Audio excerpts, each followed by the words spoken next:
Good afternoon, we are Group 9. The topic of the reading sharing is the hiring decisions. Here's the agenda.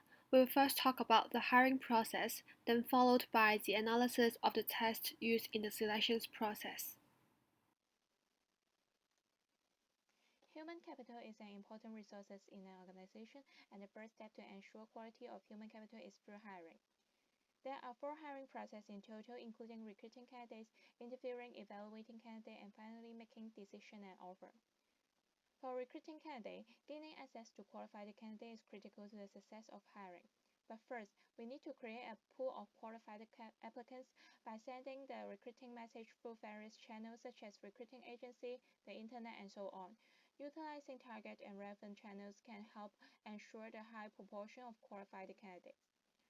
After receiving resume from the selected channels, the screening of resume is necessary to find the best choice among a large pool of applicants. Here, a two-pass process can be used.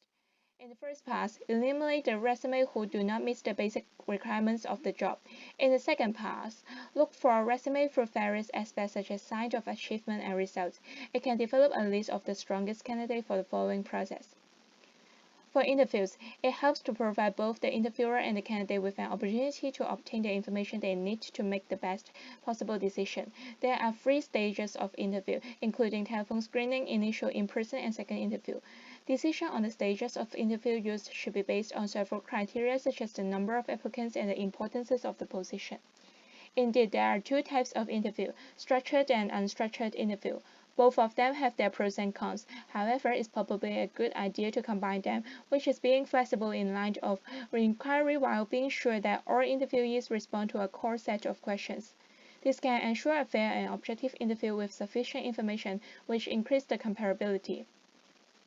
To conduct a proper and successful interview, it is important to prepare several questions in advance so as to ensure that all information needed can be received during the interview.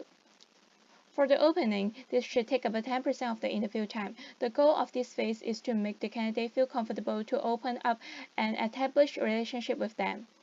For the body, 80% of the time should be used, assessing different aspects of candidate through various types of questions and therefore matching them with the job description. In this phase, maintaining control of the interview is very important.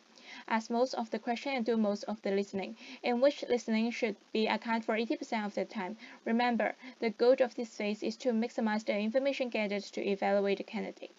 For the closing, 10% of interview time should be used to wrap things up. Also, it is good time to promote your organization and have a good impression for the candidate. It is important to ensure that a systematic and disciplined interview is conducted so as to reduce mishires and hiring failure.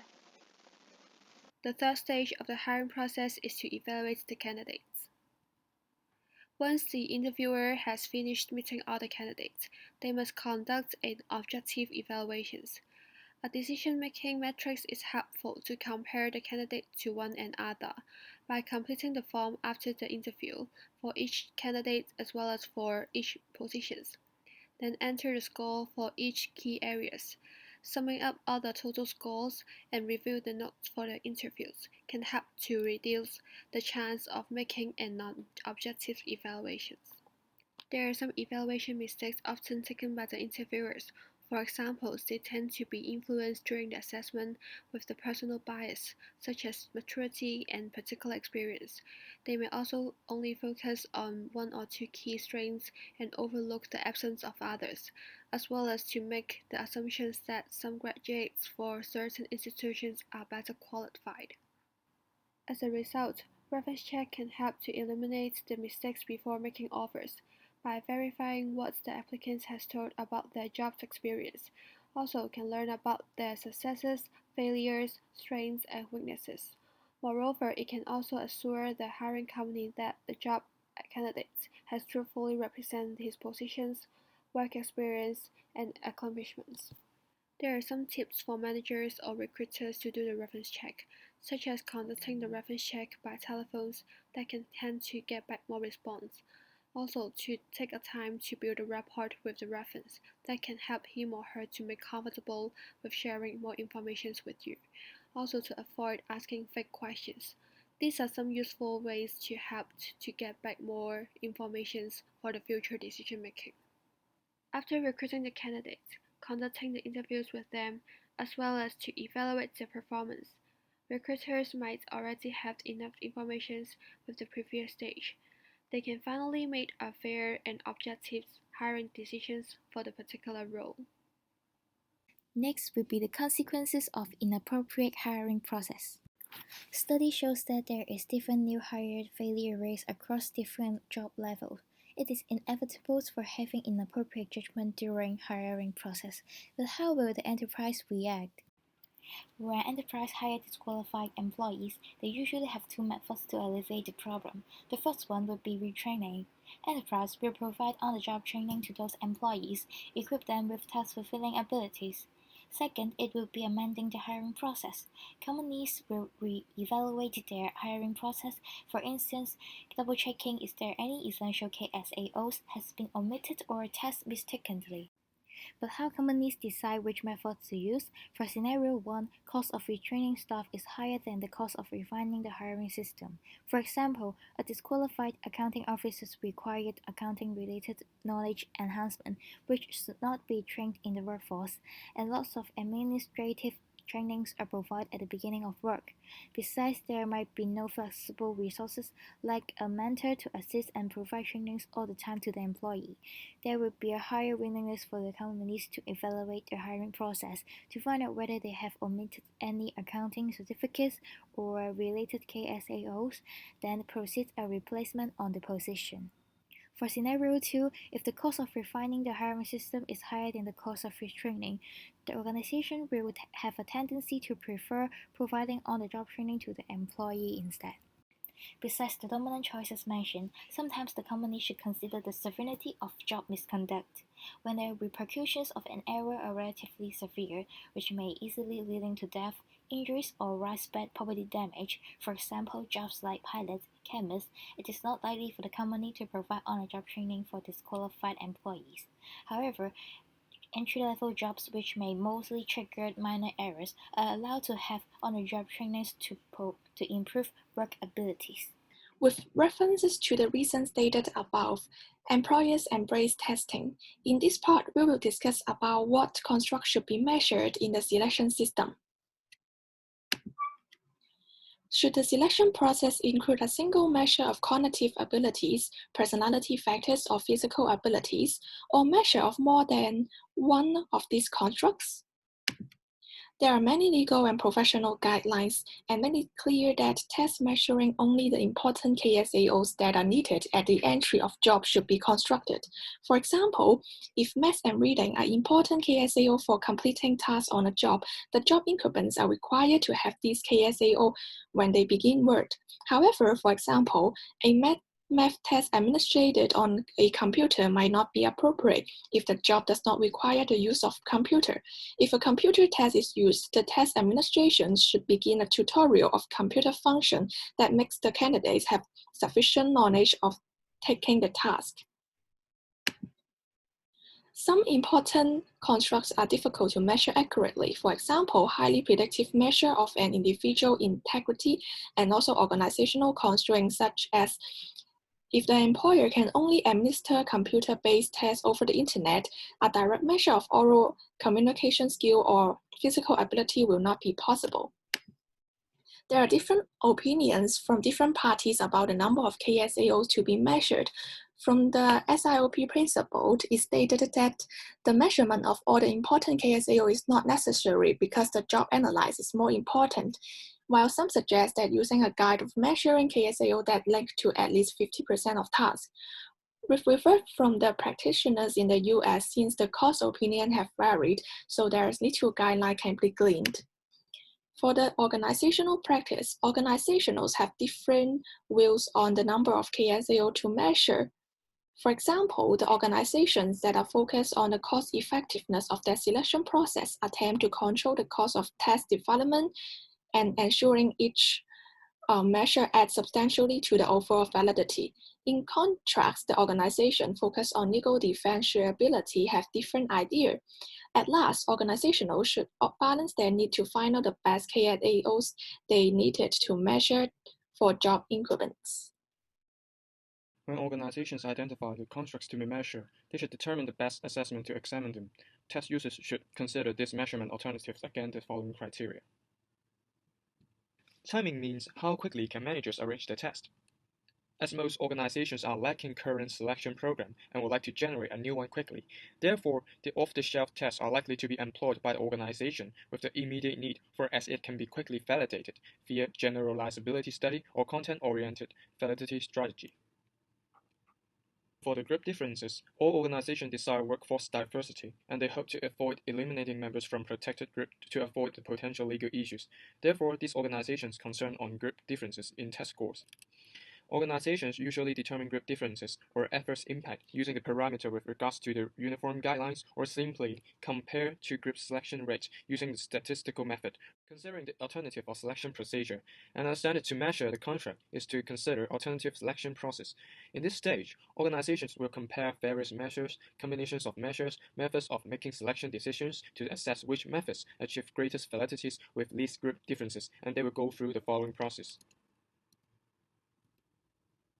It is worth mentioning that although these tests may have comparable validity coefficients and adverse impact data, there are no common grounds to determine how much of one test exceeds the other. Therefore, users of the test should make their own judgment to choose the best one depends on their organizational goals and needs. Test. Plus, previous lawsuit could also inform the test users about potential legal ramifications of selecting the test to use. Apart from the criteria mentioned above, the test users may also look for the administrative concerns, and here's the criteria.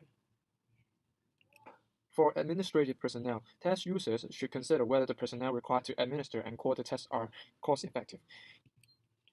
Appropriate facilities are also essential for upholding assessments. Therefore, test users should consider the initial cost of equipment and the mobility of assessment facilities. For the unprompted internet testing, it is inappropriate for high-stake tests because of the opportunity of cheating in which would generate invalid test results. Moreover, the uncertainty on testing environment, the discrepancies in speed and quality of computers and internet access may also affect the validity and the reliability of the internet test results. For time requirements, as time spent on tests has the cost associated with the test users and the facility use, test users therefore should control the time strictly. For examples, a MGT test is a psychological test presented to test takers with hypothetical situation and is a good indicator to preview their work, but it requires a long duration in administration. Deciding the test format or other related factors, potential reactions from organizations and applicants should be considered. For the organization, the first one would be preferring hard work and low proportions of coaching. They think that employees should have their room of improvement themselves, allowing high flexibility on them. Companies emphasize on developable skills and abilities, so personality tests and judgment based on biodata is not highly acceptable. Instead, they prefer skills and achievement tests. For the applicants, they value the relationship between test and the job contents.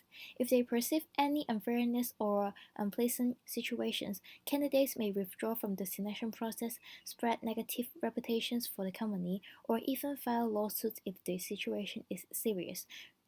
For example, any discrimination regards to religions or gender. I would like to talk about the validity of the test. Validity refers to how well a test measures what it claims to measure, and it is a key factor in the selection of a test. There are different validation strategies. For example, a content-oriented validity strategy may be appropriate for a structured interview that assesses problem-solving ability. Another strategy is the validity generalization strategy. A transportability study is an example. It is a study conducted to justify the use of a selection procedure based on the validity results of another study. Another example is reliance on the results of meta-analysis of validity studies. It involves instruments, criteria, and jobs. And some organizations will use a synthetic or job component validity approach, in which validity inferences are based on the relationship between scores on a test and performance on a component of the job. Then I would like to mention the factor affecting the choice of strategies. The first one is organizational size. For example, organizations with a small population are not likely to have sample large enough to meet the necessary statistical assumption in a study using a criterion-oriented strategy. The second factor is about new jobs. Organizations with new jobs may not be possible to obtain local subject matter expert input, so concurrent criterion study is impossible to be conducted. The third factor is about presence or absence of an internal IO, psychologist, or other testing professionals, which means an organization without qualified personnel may be overwhelmed developing tests, so it would pose limits to its consideration of tests.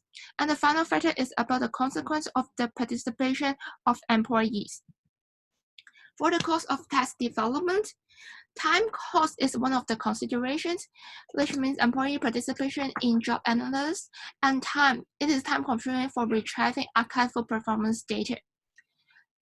Another consideration is about the cost of equipment and supplies. Like special facility for the validity study must be arranged and paid for. Thirdly, the internal or external consultants who guide the validation efforts add to the cost of developing and validating a selection program. Therefore, the source of the budget is an important factor for test development. For example, if an organization with limited budget, so it will select tools that are commercially available, less costly to develop, or less costly to validate. There are some factors that need to be considered in using the test score. Firstly, the test score user should consider how test score should be calculated. For example, when there are different questions in the test score of each question should not be the same.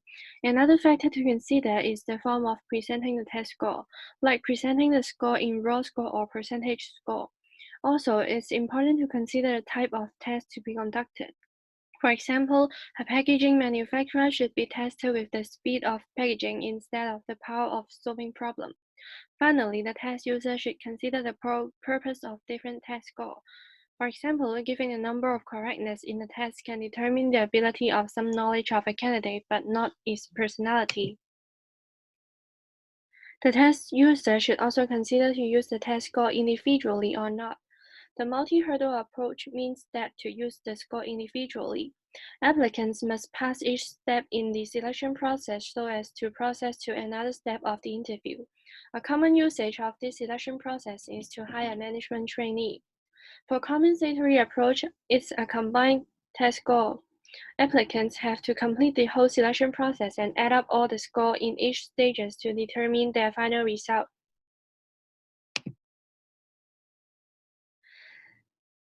The test user should also consider how do they want to hire a candidate with their test score.